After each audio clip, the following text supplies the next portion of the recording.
Hey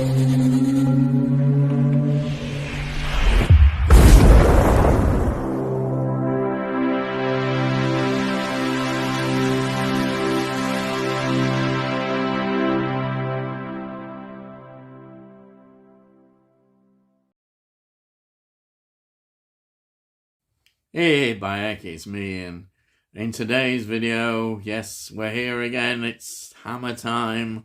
We have got The Curse of the Mummy's Tomb from 1964. And this is an interesting film, 5 years after the first Mummy was filmed by Hammer, the 1959. We have, well, is it a follow-up? Yes, it is a follow-up, but not, I would say, a direct follow-up. What makes this interesting is the tone, I think, is very different from the first one. And it's an important film for Hammer as well, because they've been going slightly through more of a doldrum period again for a few years. And this was an important film to bring Hammer back. And it was successful in doing that. It was on a double bill with The Gorgon, also 1964. It's a great double bill, and this really was quite successful. Now, the film is 79 minutes long. There's no Rotten Tomatoes figure on here at all. There's nothing, but you can see from the contemporary reviews and also in perspective, a lot of people are not over enthusiastic. They see it as a middling sort of lower range of Hammer films, but I think they're perhaps missing the point in a lot of aspects of this film. It's a very interesting film, and it's enjoyable. It never stays. It's it's always a great film to watch. It doesn't go on too long. 79 minutes just sails by. It really does. Now, it's produced and directed and also written with another writer, Alvin Rakoff, by Michael Carreras. So he is very much, as usual, Mr. Hammer involving himself in this. He's also directing it, and writing it and producing it. And I think he does a great job. Yeah, the script is very interesting. That's perhaps been some of the criticisms about the script, about kind of level of the script. Also, I think it's worth pointing out that it's actually quite violent. It is. It's quite violent, and it managed to get through the censors. Obviously, it's not explicitly violent as we see it now, but it's quite implied, and we see that on the screen definitely. So that makes it interesting as well. Which I think helps, again, in our sort of enjoyment of the film. Now, I'll just go through some of the cast. It's perhaps not the sort of big star cast that we may have expected, but it's what you call really a good, solid British cast, apart from one exception, who was an American actor. But it stars Terence Morgan, who plays Adam Beauchamp. Adam Beauchamp is the sort of villainous character, really, in it as well. One of the villain characters, but yeah, he's definitely in there. And then we've got Ronald Howard, who plays more, I suppose, the leading hero, John Bray. Now, another actor who is not in star roles, but is a good seasoned actor in TV and film. Also, the father his father is a classic actor, British film actor, Leslie Howard. So that's keeping it in family, as they say. Yes. So yeah, that's his father. Quite a shadow he's in there, but yeah, that's again highlighting the sort of Britishness of this film. But then Amma always liked to get an American in if they could, and they get this Fred Clark, who plays Alexander King. And it's a wonderful role. I think it really adds to the role beautifully. He plays it. He's got a comedic background. He's sort of well-seasoned American actor, and he comes over and he has a real vital freshness to the role, and I love it. I think he's great in it. I really love the comedy in there. He just adds so much. And then we've got the leading actress is Jean Rowland. Jean Rowland? Yeah, sorry, Jean. It's because she plays the character as a French thing, but it's Jean Rowland, we'll say. And she plays Annette Dubois, and she has this French accent. Of course, Amma did this, and it's all dubbed. It's not the actress's real voice. She didn't really have... This is her film moment, her career. I think in many ways she was chosen by her appearance and looks. But she does a really good job in what she does, even though she's been dubbed, which is... it's a bit sad, really, in that. But Amma did this sometimes, I'm afraid. But the role is important, and it's an interesting look at an independent kind of Victorian, it's set in 1900, a Victorian independent woman, you could say, that sort of period breaking out, the rise of suffragettes and all that kind of thing. And she's an Egyptiologist, and that's quite unusual. But of course, there's always that thing where they always want to get married, meet the right person, and you've got that sort of conflict, which is always interesting. But that's in the character. Then you've got a face you recognise immediately, which is George Pastel.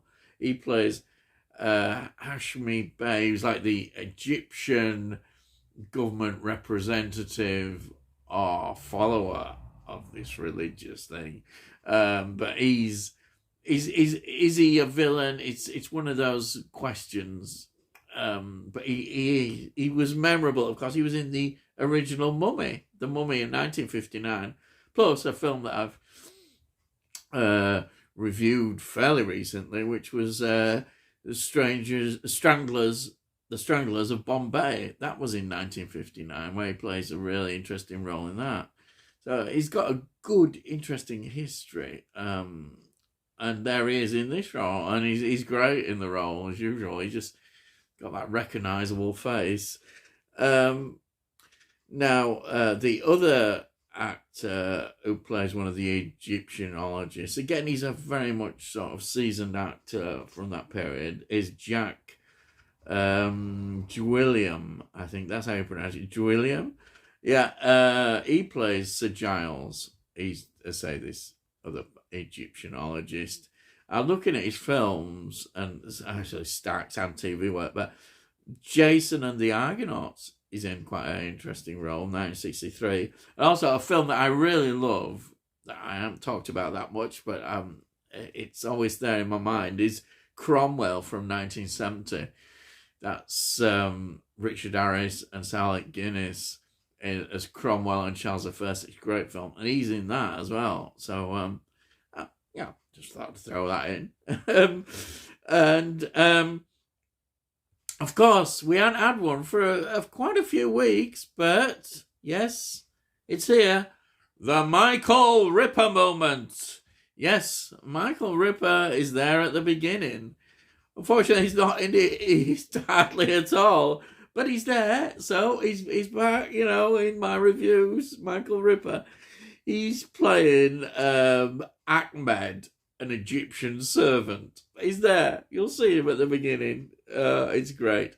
Now, the other important part is that the mummy this time is played by a stuntman. So, it isn't looked upon in terms of acting. It's this monster figure just lumbering around, and that's the stuntman. But I think it's effective. It's effective, definitely. It's effective in that. But we perhaps don't get the emotion that we might have done, like we did with Christopher Lee and playing the monster characters. It's I don't think we get that, but it's still good. It's okay. So what is the plot of this film? Well, it's really this. It starts really with this ill-fated expedition in Egypt. They've opened up the mummy's tomb. They've got all these things, but things are going wrong, and there's this sort of uneasiness going on because, well, it's death. Basically, they're thinking it's the curse because they've gone inside the tomb as usual, and the curse of the mummy has come out. But then they discover that this is the one who's backed all this, the American Alexander King. He's backed this, and he wants to show this around the world. And the first place he wants to show it is in London. So they're going to go back to Britain because it's not cricket kind of thing. What are we doing? But no, he's saying, well, you want to show the world? Then we're going to show the world and let the people see it. So that's what he's going to do. So they take this back to London. They all go back to London. And, of course, the curse follows them. And that's how the story develops as more deaths toll starts to happen. And that it's wonderful. It's the sort of thing that you expect. But it's done in a good way. As I say, there's the underlying humour as well in this film. And I really like that aspect to it. And it's well directed as well. I think it's... And in the script is... it has been criticised, but I think the script does have enough depth in it, and the actors give it that depth as well. So we have that as well as the humour, and I think it works well. It's another good, solid Hammer film, and the fact the public, even if the critics were a bit underwhelmed by it, loved it, and especially being a double bill with the Gorgon, Hammer are back. Everybody's happy. Michael Carrera's really happy, and this is going to lead into, 1966. We're going to get the Dracula reboot, Dracula Prince of Darkness. That's going to come, and all that comes from this success. If this had been a flop, would Hammer have had the confidence? I don't know. That's an interesting point of view. But it makes money, and it's a good step forward for Hammer, and that's what they were happy with. And I think if we look now in context, we see this is a good film, I say, and especially, what a great piece of entertainment to have this and the Gorgon, absolutely wonderful. No wonder people were excited then going to see these two Hammer films, and it did well. You can't say better than that. I think that's my review, really. If you've not seen it, highly recommended. It got a release on DVD in 2008. But this Blu-ray is on Indicator. This was in 2020 this came out. You can often pick this up quite cheap in certain places, especially if you have sales. But here it is. It's a great release. You can look there, show you, and then got the back. We've got some nice extras. The documentary is really good. And then inside, nice disc. Lovely. It's really grand. I highly recommend it. So, that's my review of The Curse of the Mummy's Tomb from 1964. Now, if you've enjoyed this video and are not subscribed, please subscribe, and then we'll let you know when I put these videos out. Hopefully you'll enjoy them. And if you do enjoy it, well, give it a like, because it helps other people on the algorithms see that I'm producing these videos, and they might try them out. They might like it, they might not do. And I say it's all cost note, so you can't say better than that, can you? Costing note nowadays, they buy it. If you have any comments and your thoughts, then please put them down. I always love what people think about these films as well, as, which is great, you know. So, all I've got to say is, I'll see thee again.